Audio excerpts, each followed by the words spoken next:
Wassalatu wassalamu ala Rasulillah nabiyina Muhammadin wa ala alihi wa ashabihi wa man tabi'ahum bi ihsan ila yaumiddin. Amma ba'd.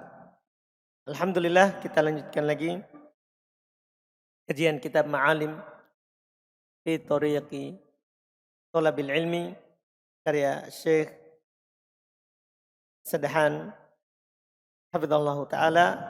Kita alhamdulillah sudah masuk di pembahasan adab Thalabil Ilmi.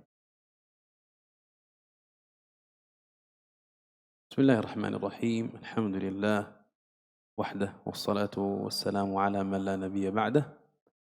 أما بعد، فآخر ما قرأنا هو الكلام عن استغلال حياة العلماء، استغلال حياة العلماء والانتفاع من علومهم وحضور مجالسهم قبل أن يأتي أمر الله. ثم ذكر المؤلف حديث عبد الله بن عمرو بن العاص رضي الله عنه: إن الله لا يقبض العلم انتزاعا ينتزعه من صدور العباد، ولكن يقبض العلم بقبض العلماء. ثم ذكر المؤلف كلام الإمام الذهبي رحمه الله في ترجمة لإسحاق ابن الفرات.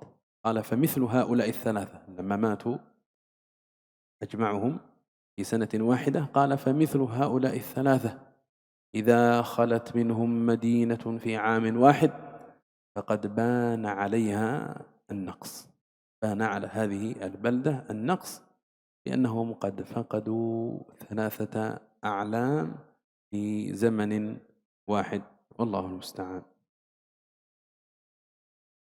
Alhamdulillah, telah kita baca di pertemuan terakhir yang mana kesimpulannya adalah memanfaatkan adanya ulama di sekeliling kita. Karena dengan meninggalnya mereka maka akan terangkat ilmu. Setelah itu beliau sebutkan hadis bahwa Allah Subhanahu wa taala tidaklah mencabut ilmu itu langsung dari dada hamba, tapi Allah mencabut ilmu ini dengan mewafatkan para ulama.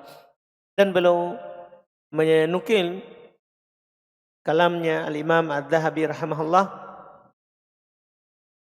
terkait dengan meninggalnya ulama di masa beliau. Dikatakan ketika menyebutkan terjemah biografinya Ishaq ibn al-Furat, kata Adz-Dzahabi: "Famitlu haula'i tsalatsah idza qalat minhum Madinah fi amin wahid qad bana 'alaihi an-naqs." Bahwa seperti 3 orang yang meninggal ini dalam satu waktu, jika satu kota kosong dari mereka, maka sungguh telah nampak kekurangan.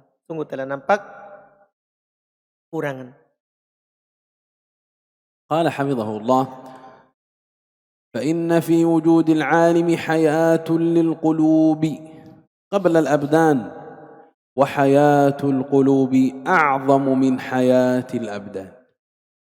وجود العلم والعلماء حياة للقلوب،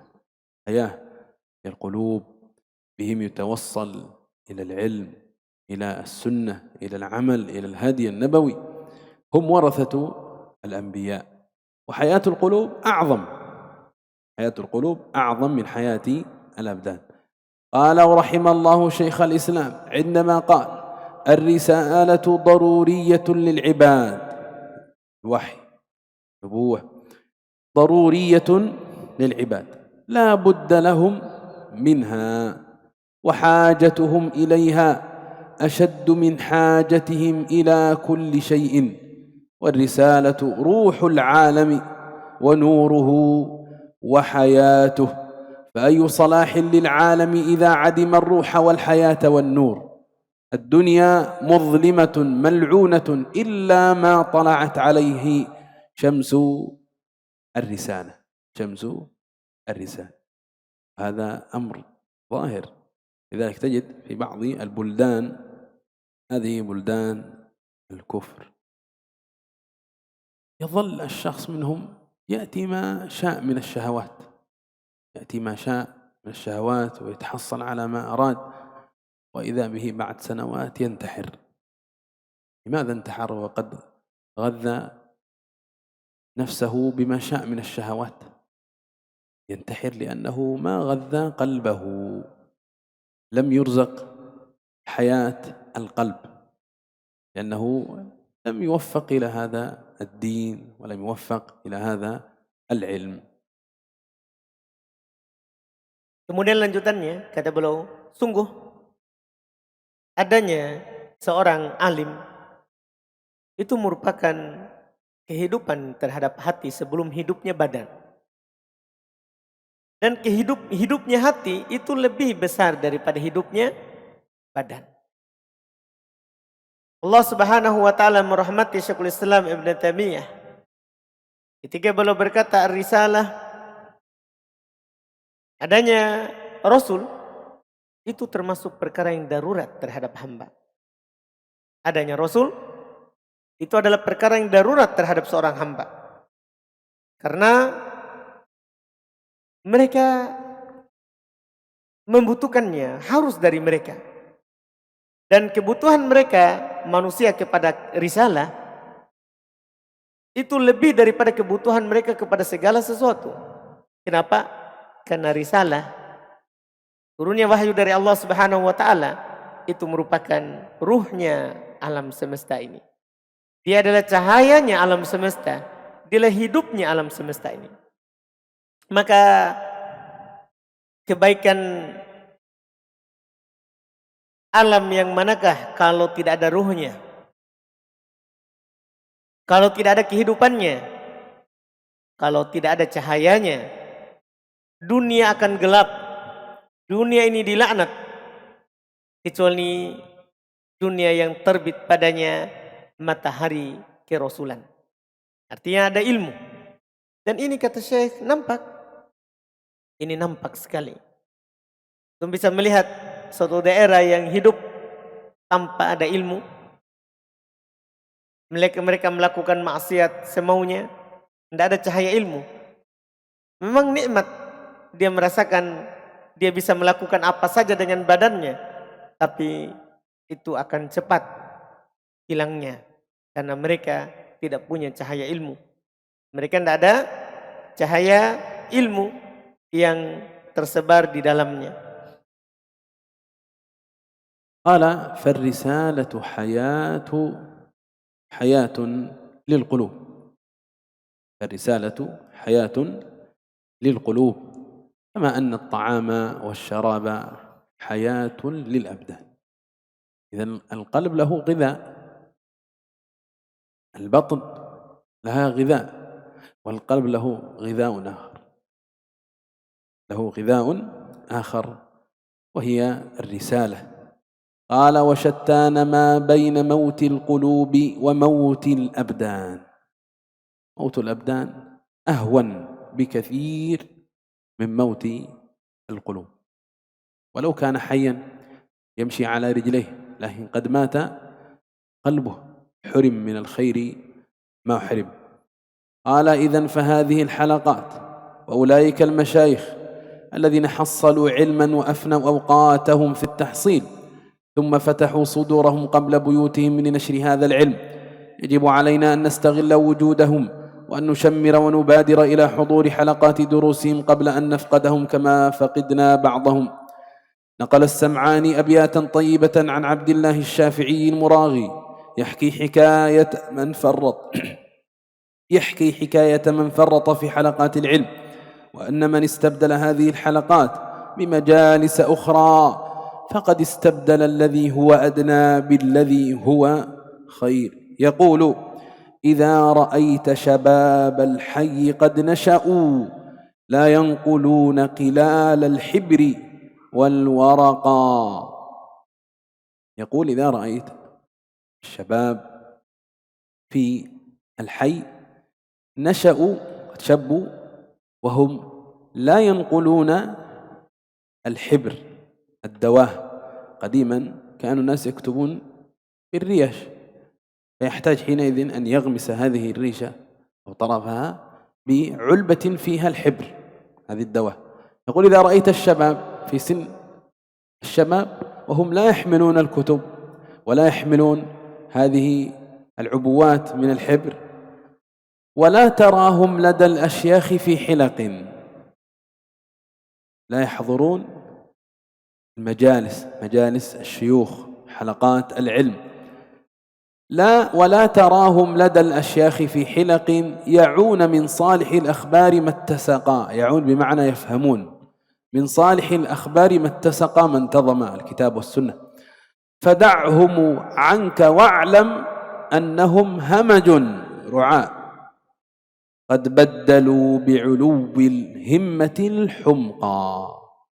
هذا أحمق لا يتصرف التصرف السليم، لم يوفق إلى الأمر الصحيح، لأنه فرط في حلقات العلم وهي أعظم المجالس وخير المجالس. نعم، لا شك أن الذي استبدل مجالس العلم والخير والذكر بمجالس السوء وفضول الكلام قد تشبه بالحمقى إن لم يكن منهم. Masya Allah. Maka risalah, turunnya wahyu dari Allah Subhanahu wa Ta'ala, itu merupakan kehidupan untuk hati, sebagaimana makanan dan minuman itu kehidupan untuk badan. Iya. Dan wasyatan, beda. Ma baina mautil qulub wa mautil abdan. Beda antara matinya hati dan matinya badan. Beda antara matinya hati dan matinya badan. Iya. Kalau begitu kata beliau, halaqah ini, para masyayikh yang mereka telah mendapatkan ilmu dan mereka telah habiskan waktu mereka dalam mendapatkan ilmu, sungguh mereka telah membuka dada mereka sebelum mereka membuka rumahnya. Jadi orang yang mendapatkan ilmu itu dia membuka dadanya sebelum dia buka rumahnya. Itu untuk melayani kita. Dengan makanan dan minumannya mereka telah membuka rumah hatinya untuk memberikan kita ilmu. Linasri durus, linasri hadal ilm, untuk menyebarkan ilmu ini. Wajib bagi kita, kata beliau, untuk memanfaatkan adanya mereka. Wajib bagi kita untuk memanfaatkan adanya ulama, menggunakan masa hidupnya mereka. Tidak boleh kita lalai. Wa an nastamir, wa an nusammir, dan wajib kita untuk berlomba-lomba. Wa nubadir, dan bersegera untuk hadir ke halaqah pelajaran mereka sebelum kita kehilangan mereka, sebagaimana sebagian ulama telah hilang dari kita. Telah dinukil oleh Al-Imam As-Sam'ani rahimahullah bait syair yang sangat bagus dari Abdullah Syafi'i Al-Muragi, menghikayatkan sebuah hikayat orang yang lalai dari majelis ilmu, dan siapa yang mengganti majelis ilmu dengan majelis yang lain. Dia mengganti majelis ilmu dengan mendatangi majelis-majelis lain. Sungguh dia telah mengganti dengan adana billadhi huwa khair. Dia mengganti sesuatu yang lebih baik dengan yang lebih rendah. Orang yang mengganti majelis ilmu dengan majelis yang lain, dia telah mengganti yang lebih baik dengan yang lebih rendah. Dia berkata, idza ra'aita syababal hayy qad nasha'u. Jika kamu melihat seorang anak muda suatu daerah, dia telah tumbuh besar, tapi dia tidak membawa kolal al-habr wal warqa, dia tidak membawa tempatnya tinta dan kertas.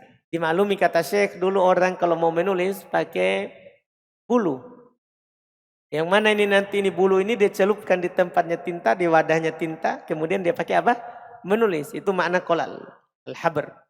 Dia tidak membawa wadahnya, tempatnya tinta, dan tidak membawa kertas. Wala tarahum ladal asyakh. Kalian juga tidak melihat mereka di majelis para masyayikh fi hilaq, dalam halaqah masyayikh ya'una min salihil akhbar mattasaqa. Ya, mereka hanya mencari-cari berita-berita bagus apa yang ikutkan, yang disebutkan. Pada'hum anka wa'alam annahum hamaj.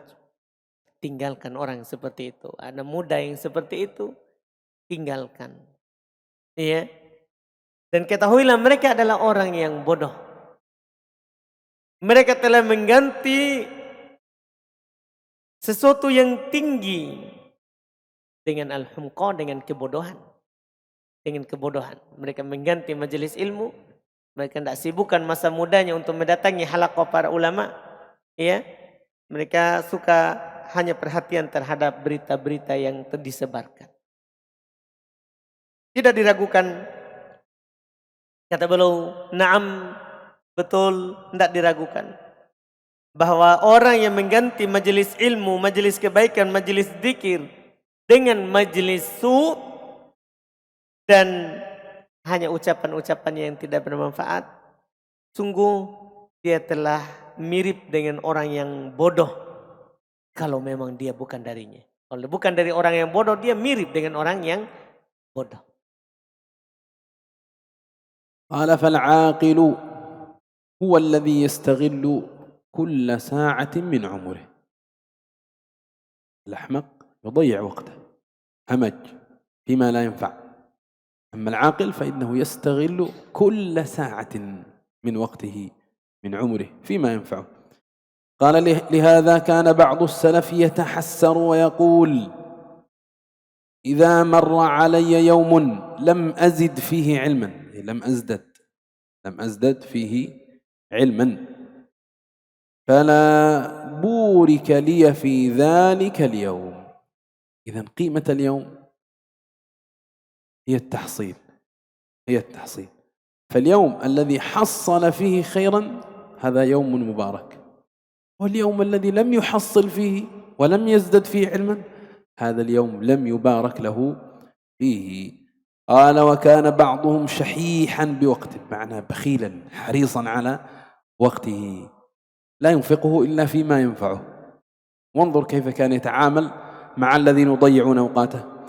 قال فإذا كلمه أحد بما لا ينفع، تعرض له شخص بما لا ينفع، قال انظر إلى الشمس أتراها إنها تجري بأمر الله ولا تفتر، والشمس تجري لمستقر لها. الشمس تتحرك لا تتوقف. قال أمسكها حتى أكلمك، تريد أن أكلمك فيما لا ينفع، أمسك هذه الشمس جعلها ثابتة لا تتحرك، يظل العصر ساعات طويلة.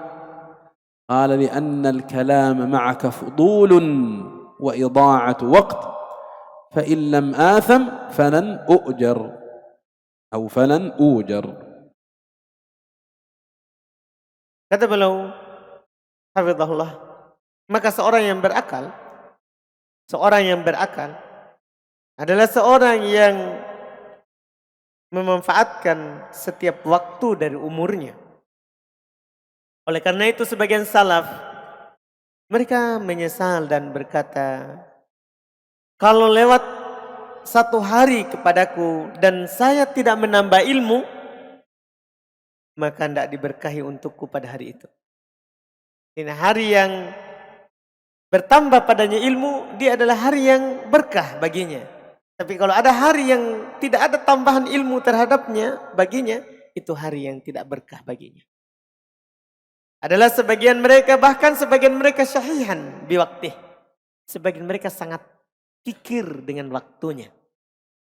Sangat kikir dia menghitung waktunya. Iya. Apabila ada seorang yang ingin berbicara dengannya terhadap perkara yang tidak bermanfaat, ini sangat pelit sekali ini orang terhadap waktunya. Ada orang yang ingin berbicara dengannya, dia bilang, coba lihat ke matahari. Dia akan bilang, coba kamu pandang matahari, apakah kamu bisa memandangnya? Itu dia bilang. Iya, apa kamu bisa memandangnya? Itu matahari, dia terus berputar, berjalan dengan perintah Allah. Karena asyamsu tajri wasyamsu tajri limustaqarrillah. Matahari itu berjalan di porosnya, berputar. Matahari terus berjalan. Wala taftur, tidak pernah berhenti. Amsikaha, coba hentikan itu matahari. Baru saya akan cerita denganmu. Kikir sekali para salaf. Iya. Dia tidak mau berlalu matahari itu, dia berbicara dalam kesia-siaan. Dia bilang coba tahan itu matahari, kemudian saya akan bercerita denganmu. Iya. Li'annal kalama ma'aka fudul. Karena bercerita kepadamu itu hanya cerita yang sia-sia. Iya. Wa ido'atu waktin. Hanya menelantarkan waktu.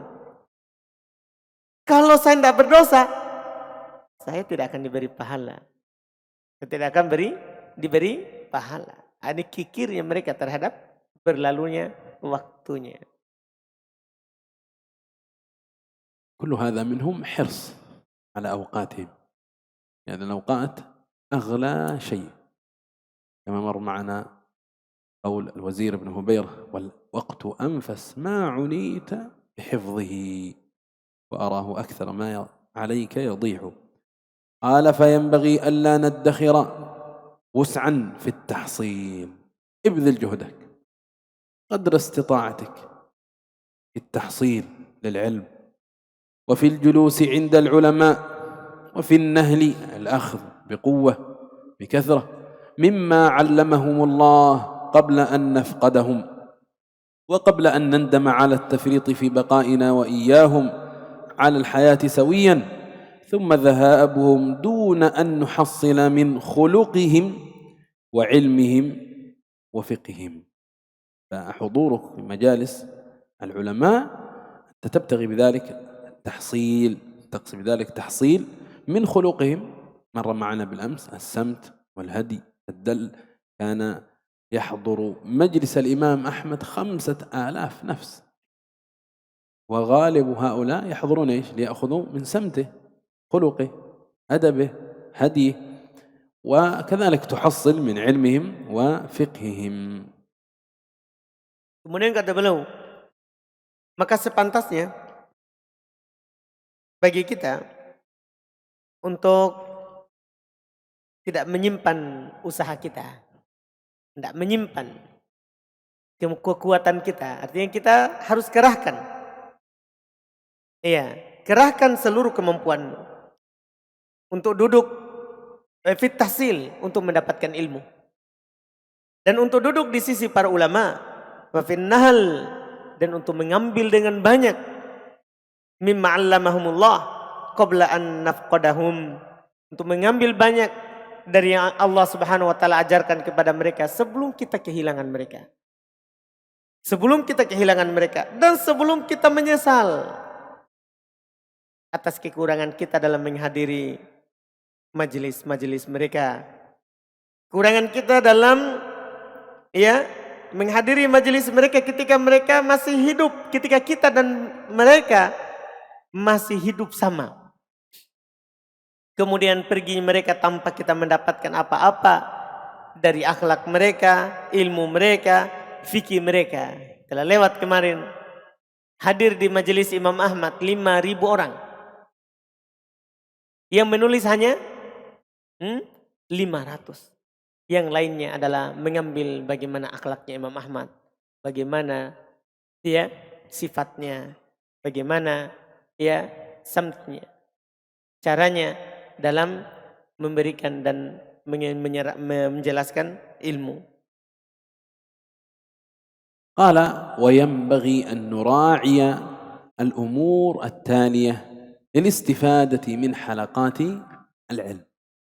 يا من وفقه الله بحضور حلقات العلم ينبغي لك أن تراعي هذه الأمور، ينبغي لك أن تراعي هذه الأمور، آداب لحلقات العلم.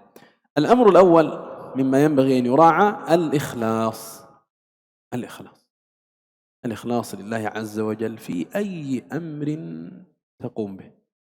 مر معنا ذكره قبل، والآن نأخذه أيضا لأهميته، فهو شرط قبول الأعمال، الإخلاص لله تعالى.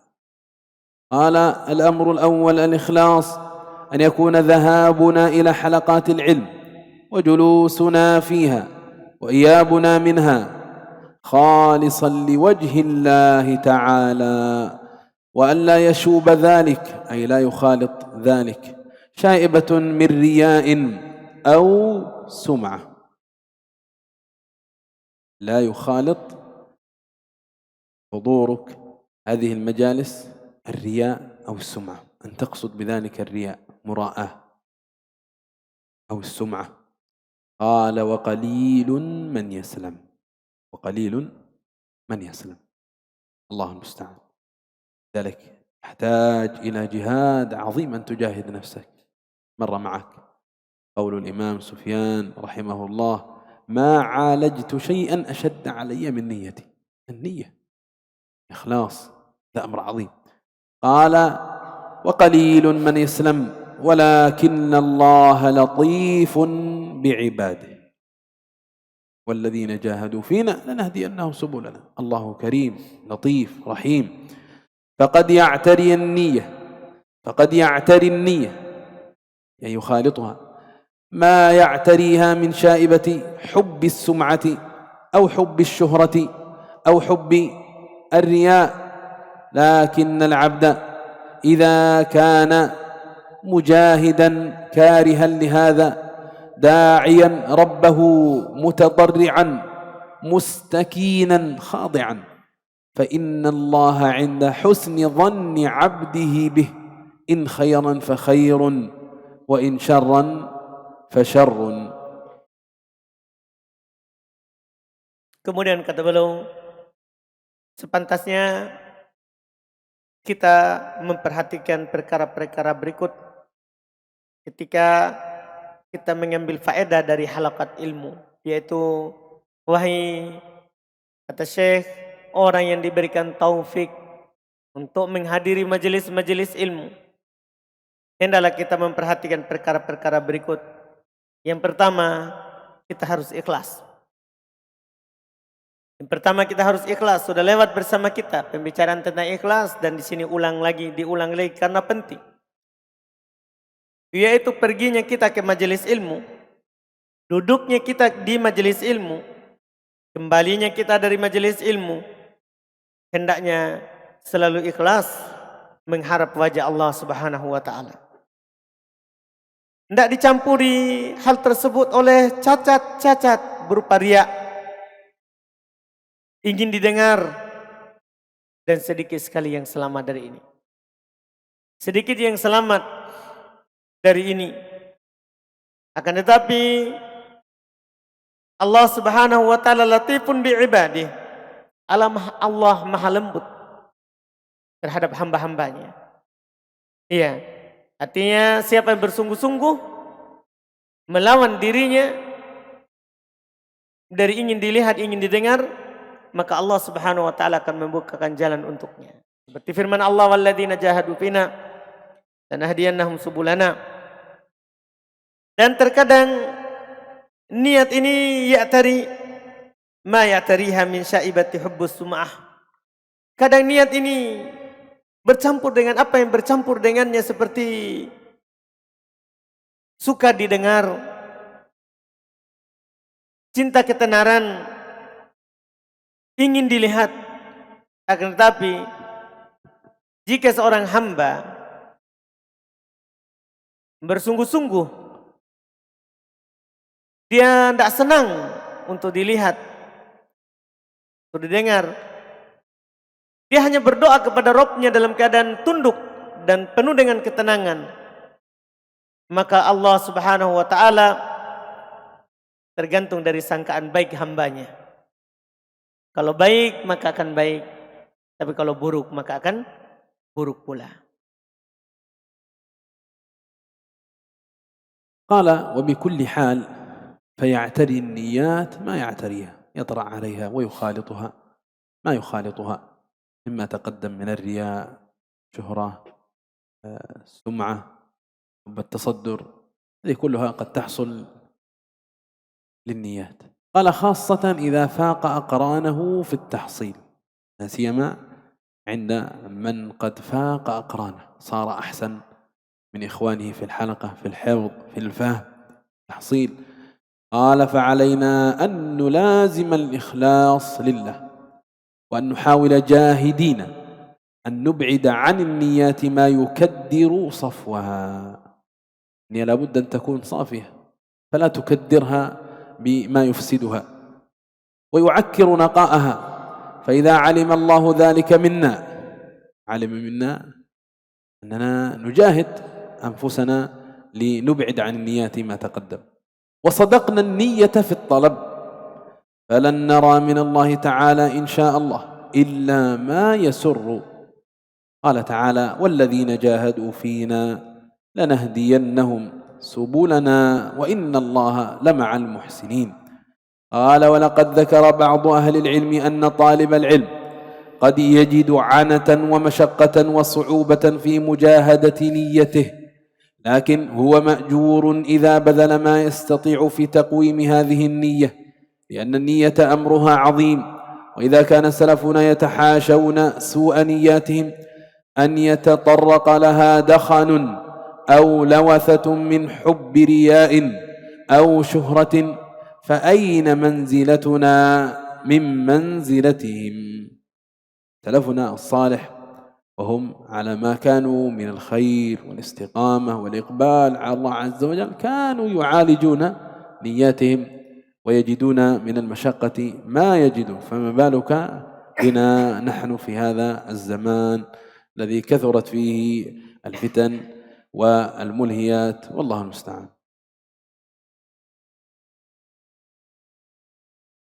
Kata beliau, ala kulli hal, maka sungguh niat itu kadang akan dicampuri oleh apa yang mencampurinya dari apa-apa yang telah lewat. Secara khusus apabila dia telah melebihi teman-temannya dalam belajar. Ketika dia lebih dari teman-temannya dalam belajar, ini akan muncul nanti hal-hal yang merusak niat. Hal-hal yang merusak niat. Maka wajib bagi kita an nulazimal ikhlas lillah, untuk selalu ikhlas kepada Allah Subhanahu wa taala. Dan kita berusaha bersungguh-sungguh untuk menjauhkan niat-niat kita apa yang yukaddir safwah, yang akan mencacati kemurniannya dan mengkeruhkan kejernihannya. Ingat, jika Allah Subhanahu wa taala mengetahui hal tersebut dari kita, kita adalah orang yang jujur niatnya dalam belajar, maka kita tidak akan melihat dari Allah insyaallah kecuali apa yang membahagiakan. Kalau kita sudah tahu, kita ikhlas, kita niat, kita jujur, maka kita tidak akan melihat kecuali yang membahagiakan. Allah Subhanahu wa taala berfirman, orang-orang yang bersungguh-sungguh di jalan kami, kami akan memberikan petunjuk dia di jalan-jalan kami. Dan sungguh Allah Subhanahu wa taala bersama orang-orang yang baik. Dan para ulama telah menyebutkan bahkan bahwasannya penuntut ilmu kadang mendapatkan keletihan, kecapean, kesulitan dalam memperbaiki niatnya. Akan tetapi dia diberikan pahala atas apa yang dia kerahkan, yang dia mampu dalam meluruskan niatnya. Karena niat itu perkaranya besar. Kalau para pendahulu kita, mereka mengeluhkan, mengadukan akan jeleknya niatnya, ya, kadang dia tatarruk, masuk dalam niat mereka dakhon, asap, kadang lauthah, berupa cinta, ingin dilihat, ingin tenar. Maka bagaimana lagi kita daripada mereka? Mereka saja seperti itu, bagaimana lagi kita dibandingkan dengan mereka?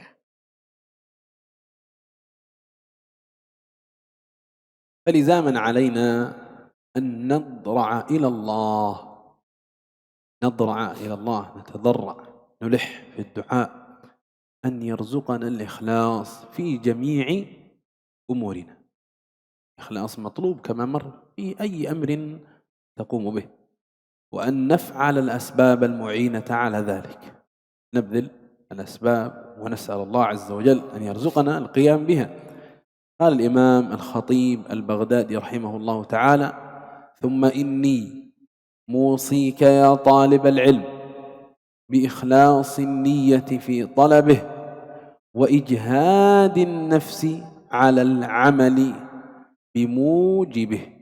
ثم إني موصيك يا طالب العلم بإخلاص النية في طلبه، إخلاص النية في طلب العلم، وإجهاد النفس على العمل بموجبه، فثمرة العلم العمل. مر معنا: هتف العلم العمل إن أجابه وإلا ارتحل، كما جاء عن علي رضي الله عنه. Maka lizaman alaina harus bagi kita untuk menundukkan diri kita, merendahkan diri kita kepada Allah dengan berdoa kepadanya agar supaya Allah Subhanahu wa taala memberikan rezeki kepada kita berupa keikhlasan dalam seluruh perkara, karena ikhlas ini bukan hanya satu perkara tapi pada seluruh perkara. Dan kita melakukan sebab-sebab yang bisa membuat kita ikhlas. Berkata Imam Al-Khatib Al-Baghdadi rahimahullah, "Tsumma inni musik ya talibal ilm." Kemudian saya mewasiatkan kepadamu wahai penuntut ilmu, ikhlasin niyah, untuk mengikhlaskan niat, di talabih, dalam belajar ilmu, wa ijhadin nafs alal amal, dan membuat diri kita bersungguh-sungguh untuk beramal, bimujibih, dengan apa yang diwajibkan dan diharuskan oleh ilmu yang kita pelajari. Kalau lewat bersama kita ucapan, ilmu itu dipanggil dengan amalan. Sebagaimana yang dikatakan oleh Ali bin Abi Thalib radhiyallahu taala anhu. نقف هنا في هذا المجلس، وما أخذناه اليوم ابتداء بأن حياة القلوب بميراث الأنبياء. الأنبياء لم يورثوا دينارا ولا درهما، وإنما ورثوا العلم. هذا العلم هو حياة القلوب، تحيا القلوب بالعلم.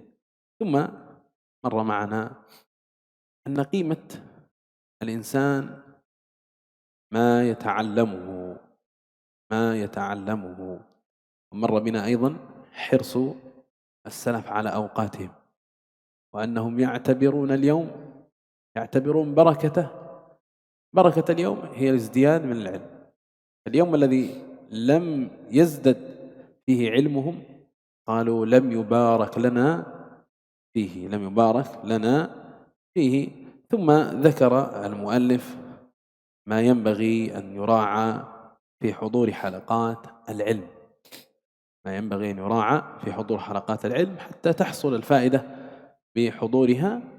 الأمر الأول وهو الذي قرأناه: الإخلاص، أن يخلص الطالب، أن يخلص لله عز وجل في حضوره هذه المجالس، لا يشوب ويخالط نيته في حضورها دخن أو لوثة من رياء أو سمعة أو حب شهرة وما إلى ذلك، وأنه ينبغي أن يجاهد نفسه. هذا الأمر فيه عنت ومشقة وصعوبة، لكن ينبغي له أن يجاهد نفسه.